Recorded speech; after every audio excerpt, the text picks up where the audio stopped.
안녕하세요. 제 이름은 에밀리 22세 여성이고 4살 때 하디 스미스 54세 남성과 릴리 스미스 49세 여성에게 입양되었습니다. 제가 12세 때 릴리의 엄마 로즈마리 68세 여성과 함께 살기 시작했습니다. 할머니 왜냐면 제 양부모님은 저를 더 이상 원하지 않으셨거든요. 제가 입양되기 전에는 항상 그랬던 건 아니었어요. 하디와 릴리는 6년 넘게 아이를 갖기 위해 노력했어요. 저에게 사랑스럽고 행복한 어린 시절을 줬어요. 작은 공주님은 저에게 많은 관심과 선물을 주셨습니다. 우리는 즐거운 주말을 보냈고 그들은 저를 갖게 된 것이 얼마나 큰 축복인지 항상 상기시켜 주었습니다. 저는 진심으로 세상에서 가장 운이 좋은 소녀인 것 같았습니다. 하지만 제가 9살이었을 때 릴리는 임신을 했고 출산을 했습니다. 남동생의 탄생 처음에는 내가 기억하는 한 오랫동안 형제자매를 갖고 싶다는 생각에 기뻤지만 곧 점점 내 남동생에게 집중하고 있다는 사실이 분명해졌고 나는 뒤처진 느낌을 받았습니다. 신생아를 둔 부모는 손이 꽉 차서 최선을 다해 도와주고 돌보려고 시간이 지날수록 나는 결국 형과 가까이 있지 못하는 일종의 하녀가 되었고 방치에도 불구하고 모든 집안일을 하게 되었다. 내가 10번째 생일에 집안일을 빨리 끝내지 못하면 나에게 소리를 지르고 벌을 주었음에도 불구하고 언니는 당연하다. 양부모님은 나를 잊어버리고 가족과 함께 잠시 시간을 보내기 위해 동생과 함께 떠나셨다. 생일인지도 기억나지 않는다. 나는 새 가족에 대한 적응의 일환이라고 생각하며 혼자 TV를 보고 시리얼을 먹으며 하루를 보냈다. 역동적이었지만 어느 날 밤이 되자 상황은 더욱 악화되었다. 독감에 걸렸다. 나의 양부모님 나는 단지 주의를 끌기 위해 속인 것이라고 주장하면서 나를 의사에게 데려가기를 거부했습니다. 나는 너무 아파서 하루 종일 침대에 누워 했고 그들이 내 남동생과 놀아주면서 그날 엄마, 아빠라고 부르게 하려고 애썼습니다. 입양된 아이가 고통스러울 정도로 명확해지면서 나는 그들의 삶에서 부차적인 인물이 되었습니다. 나는 그들이 한때 나를 위해 그랬던 것처럼 그들이 내 형제에게 라랍을 부르는 것을 들으며 종종 울다가 잠이 들었습니다. 나의 양부모님은 내 인생에서 다음과 같은 많은 중요한 사건을 놓쳤습니다. 내 학교 재능쇼, 내 첫 댄스, 내 첫 수영대회. 내 할머니는 나를 좋아한 유일한 사람이었고 내가 12살이 되었을 때 짧은 방문 후 할머니가 떠날 때마다 나는 울곤 했습니다. 그들은 내가 할머니와 함께 있기를 원한다고 말했습니다. 몇 달 동안 나는 조금도 놀라지 않았다. 사실 나는 할머니를 사랑했고 그녀가 나를 진짜 손녀인 것처럼 사랑한다고 말할 수 있어서 안심했다. 나는 왜냐고 묻지도 싸우지도 않았다. 방은 물건을 싸고 할머니와 함께 이사한 후 기다렸다. 나는 할머니가 뭔가 잘못되었다고 느끼신 모든 집안일을 계속 처리하려고 노력했기 때문에 하디와 릴리가 나를 어떻게 대했는지 이야기했다. 신중하게 유지하세요. 나는 할머니와 릴리 사이의 대화를 우연히 들었습니다. 릴리는 더 이상 나와 관계를 느끼지 않는다고 인정하고 할머니와 함께 있는 것이 더 나을 것이라고 제안했습니다.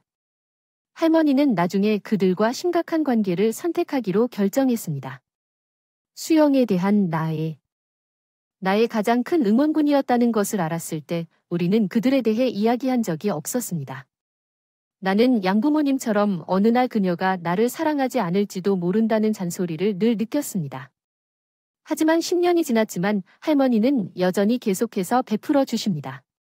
나 이마에 키스해 나를 위해 멋진 식사를 요리하고 나를 돌봐준다. 내가 원했던 것은 그녀를 자랑스럽게 만들고 한 달 전에 그녀에게 모든 친절에 보답하는 것뿐이었다.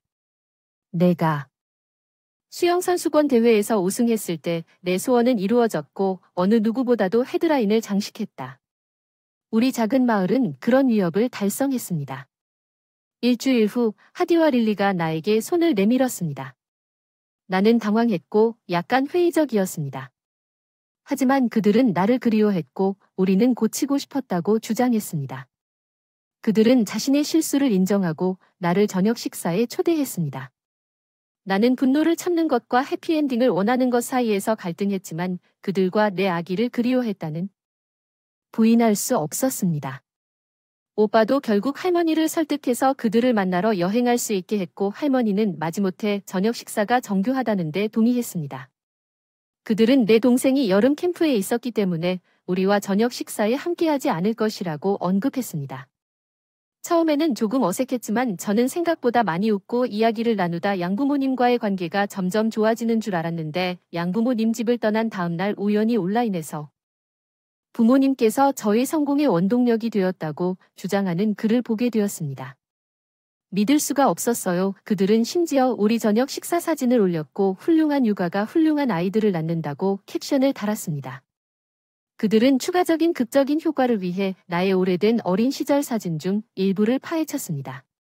나는 너무 놀랐고 온라인에서 낯선 사람들로부터 그들을 축하하는 셀 수 없이 많은 댓글이 있었습니다. 입양아에게도 훌륭한 부모이자 롤모델인 하디와 릴리는 받으며 감사의 인사를 전하고 뉴스 채널과의 인터뷰에 열성적으로 동의하며 자녀에 대한 헌신을 강조하는 순간 참을 수가 없었습니다. 하디와 릴리가 이전에 나를 얼마나 형편없게 대했는지 공유할 의도가 없었다고 그들이 말한 모든 것을 반박하는 긴 페이스북 메시지가 있었지만 관심을 끌기 위해 나를 저녁 식사에 초대한 그들의 속임수가 나를 한계 너머로 몰아넣었습니다. 저를 이용해서 영향력을 쫓고 인기를 얻으려는 글에 저를 양부모님에게 얘기도 했고 할머니가 저를 혼자 키워주신 얘기도 했습니다. 이제 저의 성공을 공로로 삼으려는 얘기도 했지만 그러지 않기로 했어요. 내 글이 입소문이 났고 많은 논란을 불러일으키기를 바라며 이름을 언급했다. 이름을 언급하지 않았음에도 불구하고 양부모님이 나를 너무 나쁘게 대했다는 사실에 사람들은 분노했다. 내가 누구를 가리키는지 분명했고 나는 지지를 받았다. 그들의 행동에 대해 폭로한 것에 대해 제가 그 게시물을 올린 5일도 채 지나지 않아 릴리와 하디는 저에게 전화를 걸어 제 게시물을 내려달라고 간청했습니다. 그들은 사람들이 잠재적인 학대에 대해 우려하고 있기 때문에 이것이 아들과의 관계에 손상을 줄 것이라고 주장합니다. 그들은 내가 그들을 언급한 것이 아니라는 점을 분명히 해주기를 원했습니다.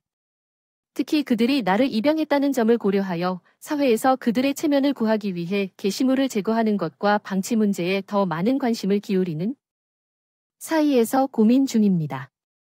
업데이트가 일주일이 넘었고 나는 하디가 내 게시물을 내리기를 거부했고 릴리가 오늘 아침에 또 나에게 전화를 했고 릴리는 전화로 애원하다가 무너졌다. 내가 깜짝 놀랐다는 사실에 관심을 구하고 있었다고 생각해서 내가 배은망덕하다고 비난하며 전화를 끊고 시간을 내어 아동 학대와 방치에 대한 온라인 메시지를 온라인으로 작성했습니다. 이번에는 하디와 엘의 이름을 언급하고 즉시 차단했습니다. 숫자는 우리 할머니가 이 시련 동안 모든 도덕적 지원을 제공하는 데 큰 도움이 되었습니다. 제가 필요한 것은 당신은 멍청이가 아닙니다. 하디와 릴리는 멍청이입니다. 그들은 이기적이고 끔찍한 사람들입니다. 당신 할머니가 왜 자르기로 결정했는지 알겠습니다.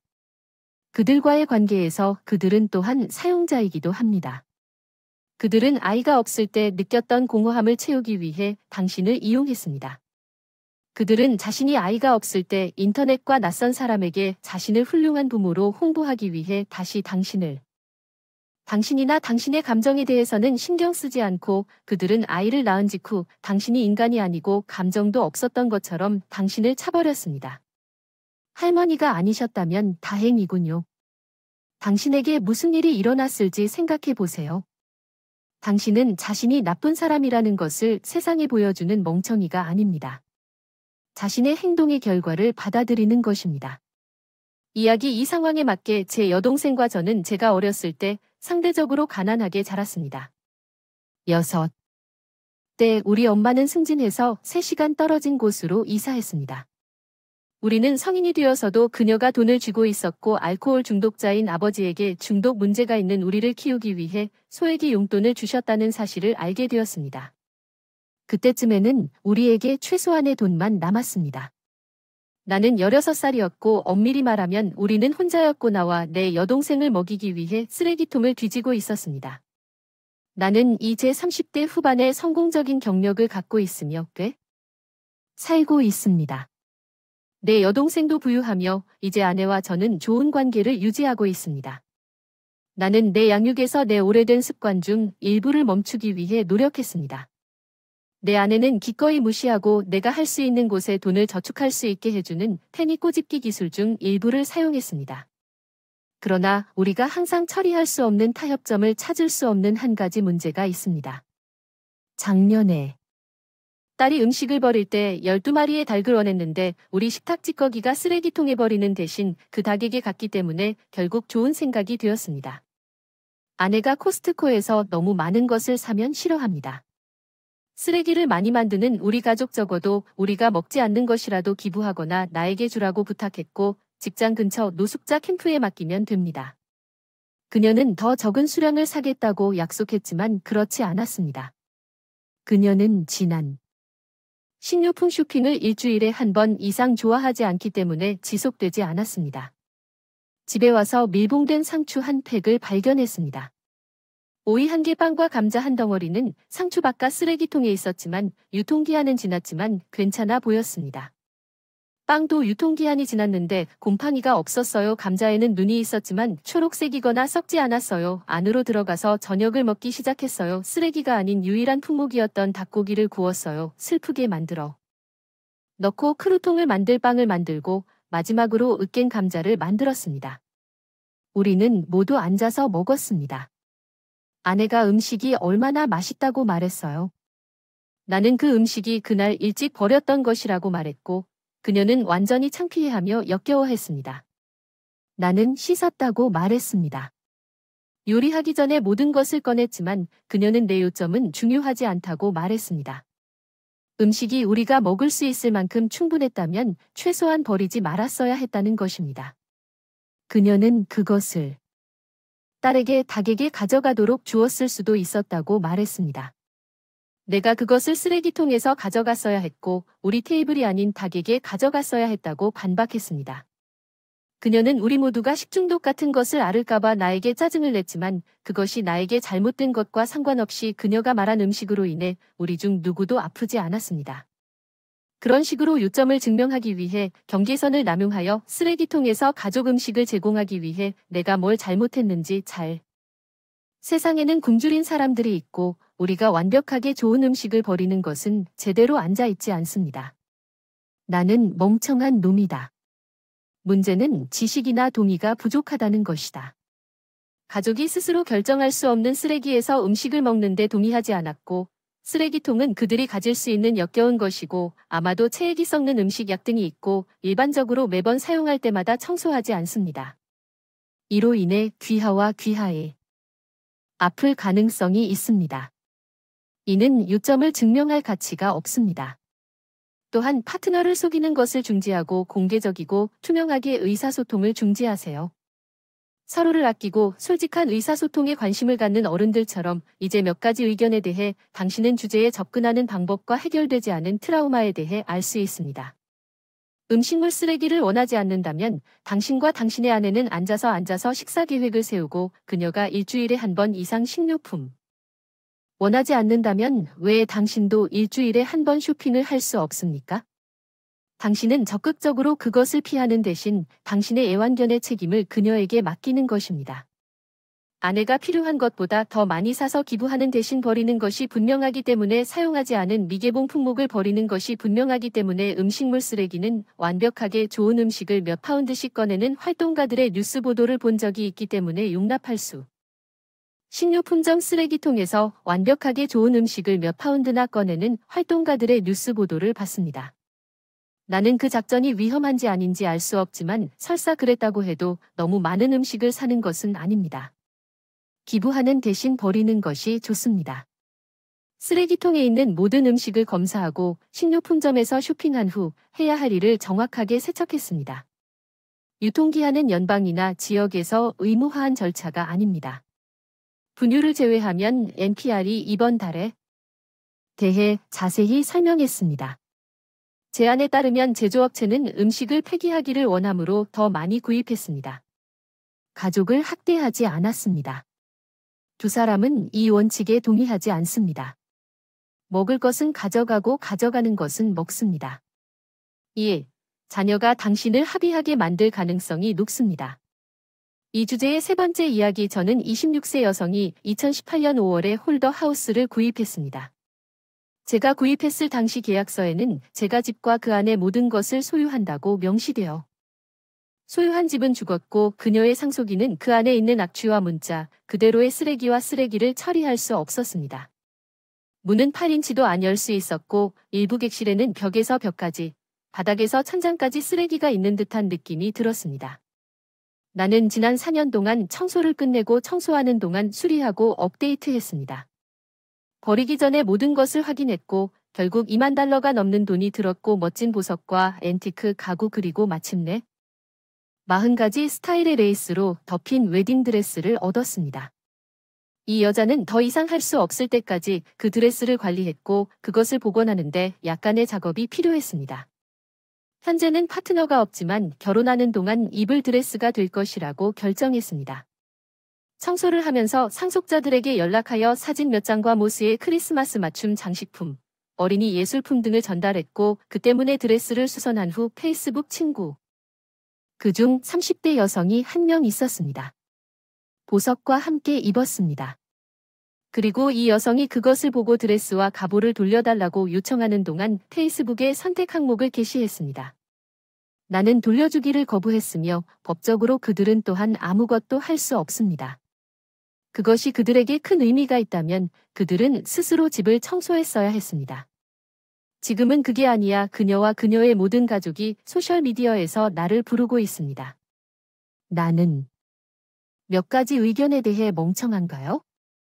내 고객 중 한 명이 가족 중 한 사람을 비축하고 일부를 청소한 후 이중눈 감염이 발생했습니다. 부엌이 너무 열악해서 일주일 후에 그녀를 봤을 때 그녀는 주먹을 맞은 것처럼 보였습니다. 당신이 청소하기 위해 짊어진 육체적, 감정적 부담이 너무 컸습니다. 이 가족이 청소를 원하지 않는 데는 이유가 있습니다. 스스로 가져갔고 이제 찾은 보물을 수 있습니다. 구멍이 아니라 보물의 집을 청소하는 것은 많은 일입니다. 정신적으로 할 수 없다면 서비스를 고용할 수도 있었지만 대신 다른 사람에게 버렸습니다. 누가 그들에게 집과 그 안에 있는 모든 것을 가져가도록 돈을 지불했는지, 그들이 당신에게 돈을 제공했거나 당신에게 지켜봐 달라고 요청했어야 했던 항목에 관심이 있었다면 그것은 당신이 한 일입니다. 나는 당신이 집을 얼마나 싸게 얻었는지는 상관하지 않습니다. 아마도 말한 것처럼 균등하지 않을 것입니다. 왜냐하면 집을 보유하는 것은 단순히 말하면 재난이고 청소하고 복원하는데 많은 시간이 걸리기 때문입니다. 여기에서 회복 중인 소유자가 아니라 법적으로 당신이 옳고 도덕적으로 당신도 옳을 것입니다. 항목을 복원하고 존중할 만큼 관심을 갖고 항목을 존중하는 사람 당신은 그 항목의 아름다움을 보았습니다. 그녀는 당신이 그냥 쓰레기통에 다 집어넣고 가져간 것이 아니라 원래 소유자를 기리기 위해 기뻐했습니다. 것.